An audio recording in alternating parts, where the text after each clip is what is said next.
Hello dear friends, welcome back. Let us discuss about the features of the middle one-third of the femur bone. So friends, we told you in the theory section of this video that the middle one-third has 3 borders and 3 surfaces. And what are those borders? Look carefully. There is the medial border, as I had told you in the theory of this video. There is medial border, and then here is the lateral border, right? And then there is the posterior border, which is called the linea aspera.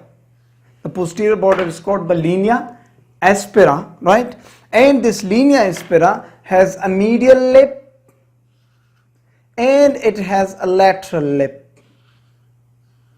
Right friends, so medial lip and lateral lip of the linea aspera. So how many borders? 3. The posterior border is also known as linea aspera. Then there is the medial border and a lateral border, right? This is the medial side. Now how many surfaces it forms? It forms 3 surfaces. And what are those? This is the interior surface, this is the medial surface, and this is the lateral surface, right? So how many surfaces? If we hold the bone in its position, right? So this is the medial side of the body, so medial surface, this is the lateral surface, and this is the interior surface. And I hope you understand it right now, right friends? So interior, medial and lateral surfaces it has, right friends?